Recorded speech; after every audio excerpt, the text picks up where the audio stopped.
মাতা, চোখ খোলো মাতা, মাতা চোখ খোলো। মাতা,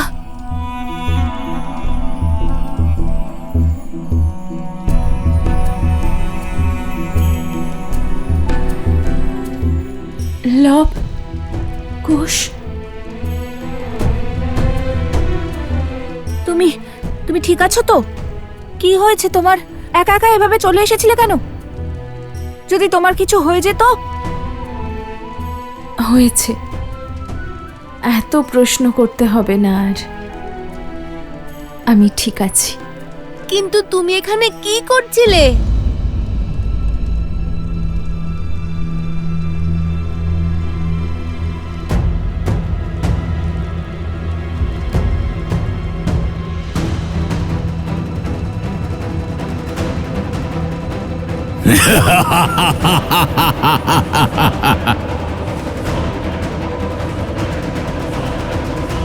আমি এখানে কি করে? কিছু মনে পড়ছে না। আমি ওই অসুরদের সামনে ছিলাম, আর তারপর আর কিছু মনে পড়ছে না। সবকিছু কেমন অন্ধকারে বিলীন হয়ে গেল। মাতা, তুমি আমাদের আশ্রমে থাকার আদেশ দিয়ে একা বনে কেন চলে এলে? জানো তোমার জন্য কত চিন্তা হচ্ছিল আমাদের। এবারে সব চিন্তা ছাড়ো আর চলো এখান থেকে। নিয়তির প্রতিটি পদক্ষেপে কিছু না কিছু শুভ লুকিয়েই থাকে, আর আমাদের সর্বদা অন্ধকারময় এই সংসারে আশার আলো খোঁজা উচিত। অর্থাৎ কখনো কখনো আমাদের জীবনে এমন সমস্যা আসে যার সমাধান খোঁজা অসম্ভব বলে মনে হয়, কিন্তু সেই সমস্যা ততক্ষণ বড় মনে হয় যতক্ষণ না তার সমাধান পাওয়া যায়। কিন্তু সমস্যার সমাধান তার আধারেই পাওয়া যায়,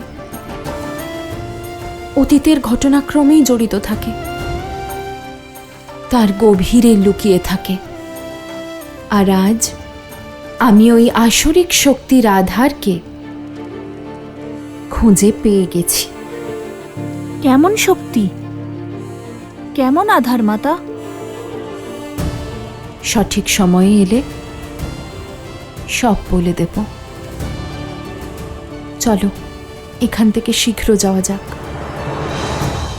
তুমিই বলেছিলে না যে সীতা দেবীর রূপ নয়, নারায়ণের স্ত্রী নয়? যাকে তুমি অবলা মনে করেছিলে, সে ক্ষমতার আধার, সে আমার কাল, সে লক্ষ্মীর অবতার। কেন কেন পাঠিয়েছিলে তুমি আমাকে ওর সামনে? কেন? কেন মৃত্যু ভয় পাচ্ছেন? যে সীতার জন্য আমি আমার পুত্র, আমার ভ্রাতা, আমার ভ্রাতুষ্পুত্র, এমনকি সম্পূর্ণ কুলকে হারিয়েছি, নিজের সম্মানের আহুতি দিয়েছি। যদি ওই সীতাকে বিনাশ করার জন্য আমাকে নিজের প্রাণ দিতে হয়, আমি তার জন্য প্রস্তুত। ক্রোধিত হওয়া উচিত, কিন্তু অত্যধিক আত্মবিশ্বাস কখনোই উচিত নয়। যে ভুল দশানন রাবণ করেছিল তা সহস্রমুখ রাবণ কখনোই করবে না। তোমার কথা শুনে আমি আমার মৃত্যুকে আহ্বান করেছিলাম, আর এর অর্থ হলো আমার কাছে আর অধিক সময় নেই। ওই অভিশাপ সত্য না হয়ে যায়। ভ্রাতা, যদি আপনার মৃত্যুর সময় নিকটে থাকে, যদি সময় কম থাকে, তাহলে আমাদের প্রতি মুহূর্তকে কাজে লাগাতে হবে। আর বিজয়ের সেই মুহূর্ত হলো আজকের রাত। আজকের রাত? এক রাত্রে এমন কি হয়ে যাবে? আপনার কাছে কোনো পরিকল্পনা আছে? শীঘ্রই লবকুশ তাদের মাতাকে সব সত্য বলে দেবে। আর যদি সীতা রাম আর অশ্বমেধ যুদ্ধের বিষয়ে জানতে পারে, তাহলে আজ অবধি সকল প্রচেষ্টা, সকল পরিকল্পনা ধুলোয় মিশে যাবে ভ্রাতা।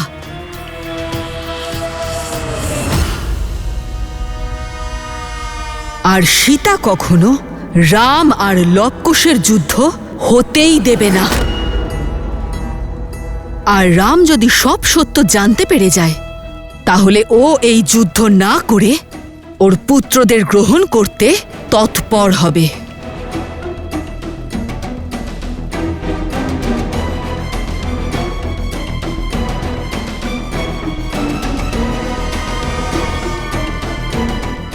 এখন শুধু চালে হেরেছি, সম্পূর্ণ যুদ্ধ নয় ভ্রাতা।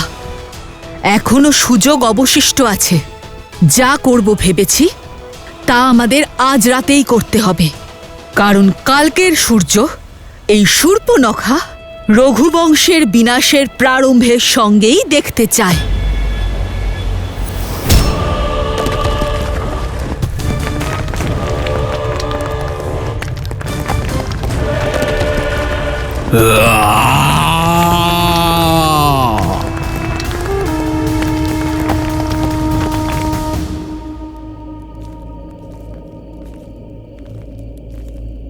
বুঝলে কুশ মাতা কি বলল? হ্যাঁ দাদা, যে কখনো কখনো সমস্যার সমাধান হতেই চায় না। আর এটাও বুঝতে পেরেছি যে আমাদের মাতাকে সব সত্যি বলে দেওয়ার আগে শেষবার চেষ্টা করে দেখা উচিত। কোনো উপায় বা পথ খুঁজে বের করতে হবে। সেই আধার যা বর্তমান সময়ের সঙ্গে নয়, ফেলে আসা অতীতের সঙ্গে যুক্ত। দারুণ ব্যাপার দাদা, খুব বুদ্ধিমান তুমি, না বলতেই বুঝে গেলে।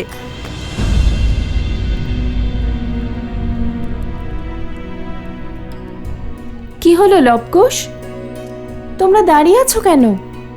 মাতা, এ কি করছো? এবার বুঝেছি যে মাতাকে প্রথম গুরু কেন বলা হয়। তুমি শুধু তোমার নিজের নয়, আমাদের সমস্যাও সমাধান করে দিলে। তোমাদের সমস্যা কি শুনি? রামায়ণ সম্পূর্ণ করার সমস্যা মাতা। আর কি করে করবে এই সমস্যার সমাধান? কি করে করবে রামায়ণ সম্পূর্ণ? সেটা তো আমরাও জানি না।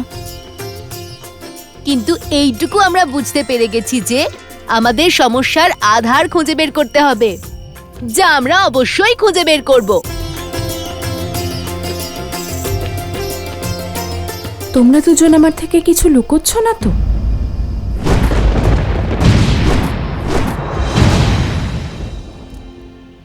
কি করেছো তোমরা দুজন?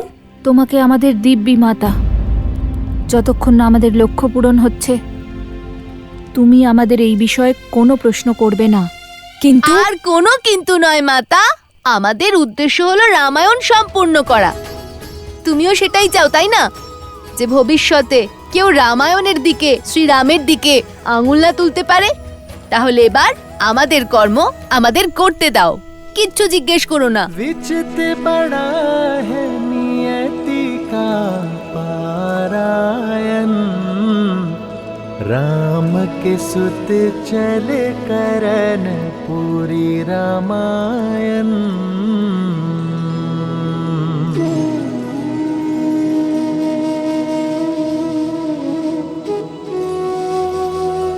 সুমন্ত্র, আপনি অনেকক্ষণ জেগে রয়েছেন, কিছুক্ষণের জন্য বিশ্রাম নিয়ে নিন। আমি সূর্যোদয়ের অপেক্ষায় রয়েছি। এই অস্থির রাত পেরিয়ে যাবার অপেক্ষায় রয়েছি আমি, কারণ আমার মন বলছে কিছু তো আছে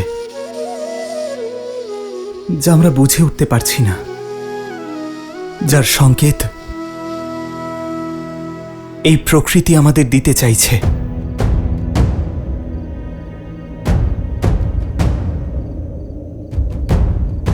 ওই বালকগণের কথায় বনদেবী তাদের মাতা। রাজনুজ লক্ষণের কথা অনুযায়ী এই ঘটনার পিছনে কোনো আসরিক শক্তি বা কোনো মায়াবীর হাত আছে। আপনার মনে হয় ওরা পরাজয় স্বীকার করবে? কোনো মায়ার প্রয়োগ করবে? কোনো মায়া অবশ্যই আছে সুমন্ত্র, কিন্তু আমার লক্ষ্য আমার ভাই এবং মিত্রদের প্রাণ রক্ষা করা। আর যদি ওই দুঃসাহসিক বালকদের আমাকে শাস্তিও দিতে হয়, তাহলে তার জন্যও আমি প্রস্তুত। रघुकुल रीत सदा चलिया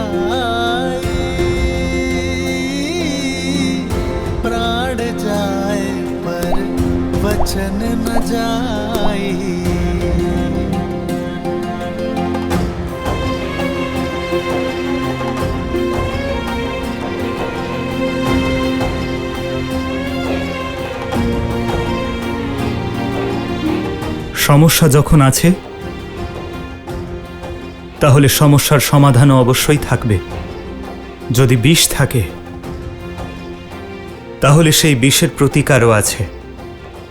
আর তাই তাদের বর্তমান নয়, অতীত খুঁজে দেখতে হবে।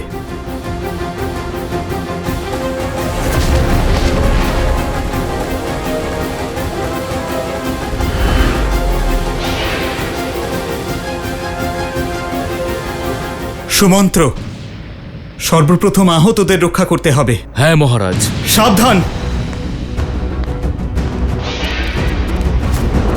বাঁচাও কেউ, বাঁচাও, বাঁচাও!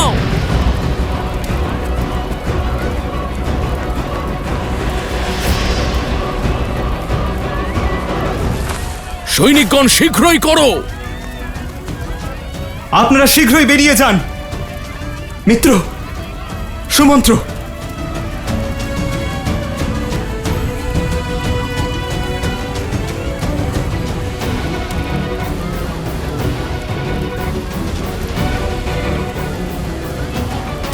সৈন্যগণ তাড়াতাড়ি করো। আর্য!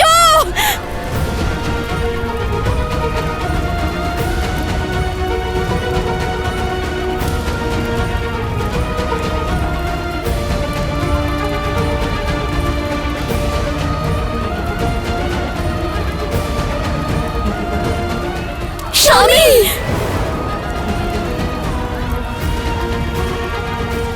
রাজবৈদ্য,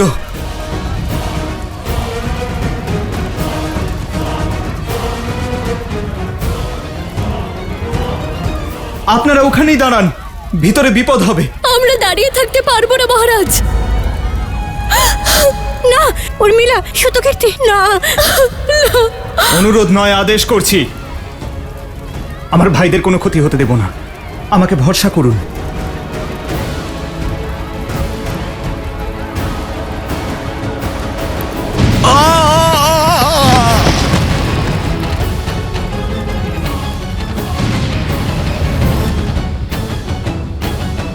আর ছলনার দ্বারা বিজয় লাভ করব আমরা।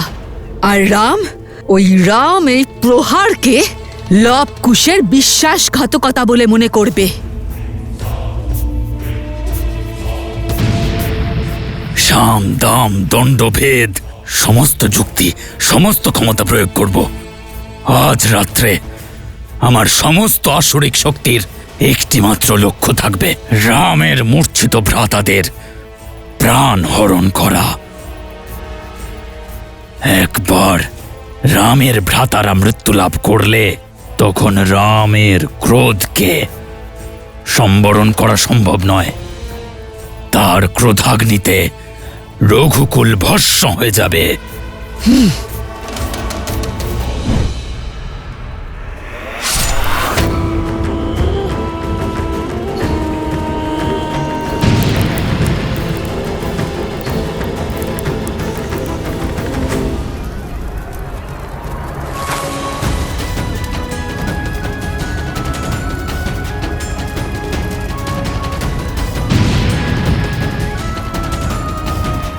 আর্য! শীঘ্র করো, ওনাকে নদীর তটে নিয়ে চলো।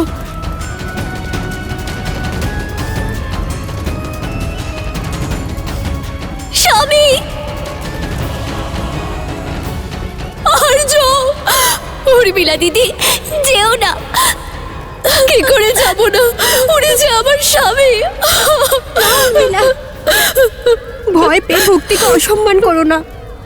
শ্রীরামের উপর বিশ্বাস রাখো, তার ভ্রাতাদের উনি কিচ্ছু হতে দেবেন না। লক্ষণ, সুমন্ত্র, আপনি বাইরে যান।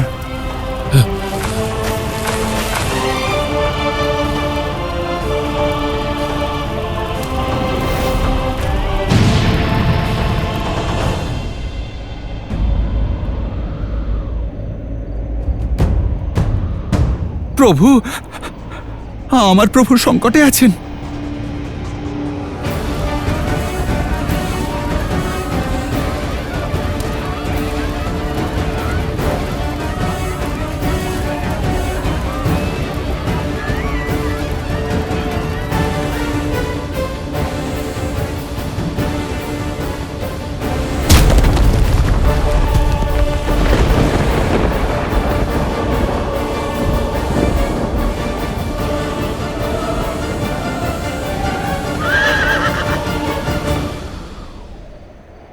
আমি আত্মসমর্পণ করেছি স্বইচ্ছায়। তোমরা এই সেবকের ওপর বিশ্বাস রেখে নিশ্চিন্তে যাও মাতাকে রক্ষা করতে। ওই অশ্বকে আমি রক্ষা করব। প্রভু, এ কেমন ঘোর সংকট চতুর্দিকে! এই সময়ে আমার আপনার কাছে আপনার পাশে থাকা উচিত ছিল, আর আমি এখানে আপনার পুত্রদের দেওয়া প্রতিশ্রুতিতে আবদ্ধ হয়ে আছি।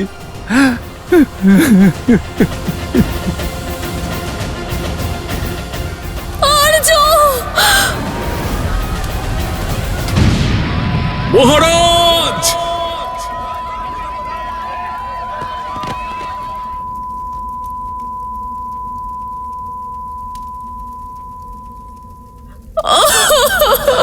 মহারাজ!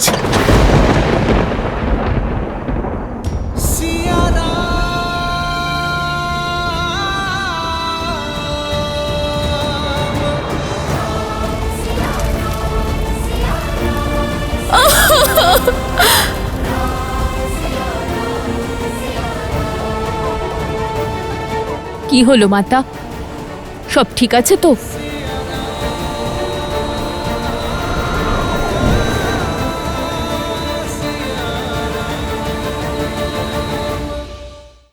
দেবী সীতা, উনিই তো শ্রীরামের সঙ্গে যুক্ত সব সমস্যার সমাধান। এবার আমাদের শেষ চেষ্টা করতেই হবে দেবী সীতাকে খুঁজে বের করার।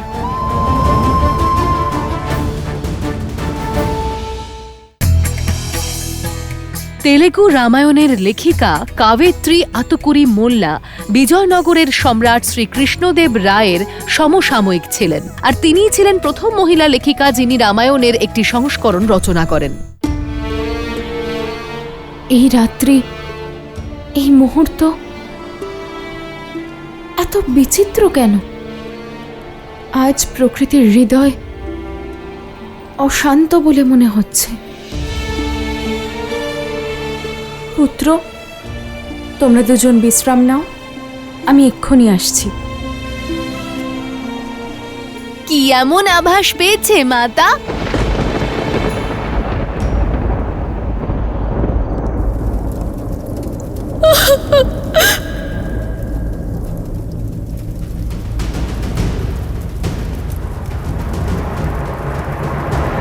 श्रीरामचंद्र कृपालु भजु मन हरण भव भय दारुणम नव कंज लोचन कंज मुख कर कंज पद कंजारुणम पट पीत मानहु तड़ित रुचि सुचि नौमि जनक अर्जुन!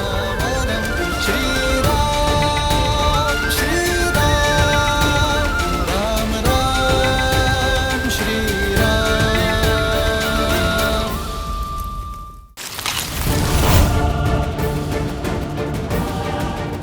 সীতা, ওদের দুজনের মিলনকে আমাদের আটকাতে হবে। শ্রীরামের রথ! যদি এই মিলন হয় তাহলে অধর্ম চিরকালের জন্য পরাজিত হবে ভ্রাতা। কুশ, ওখানে ওই মন্দিরে যাওয়া যাক। মনে হয় মাতা মন্দিরেই আছে। কোথায় যাচ্ছ? মাতাকে খুঁজতে। আরে, বনদেবীর আবার কি বিপদ হতে পারে? উনি তো স্বয়ংই শিক্ষিত, প্রশিক্ষিত। উনি নিজেই চলে আসবেন। কিন্তু তোমরা কি ভাবলে কাল প্রাতঃকালে কি করবে? যাই হয়ে যাক, শুধু কাল ধনুক নিয়ে যেও না আবার শ্রীরামের সামনে, বুঝেছো? কোনো নতুন সমস্যা সৃষ্টি করো না আবার। আমরা নতুন সমস্যা তৈরি করতে চাই না, পুরনো সমস্যার সমাধান খুঁজতে চাই। আর অস্ত্র ত্যাগ করা কোনো সমাধান নয়। শ্রীরামের কাছে হেরেও তোমরা বোঝোনি যে ওনাকে কেউ হারাতে পারবে না? এমন কি সমাধান খুঁজে পাবে তোমরা? দেবী সীতা।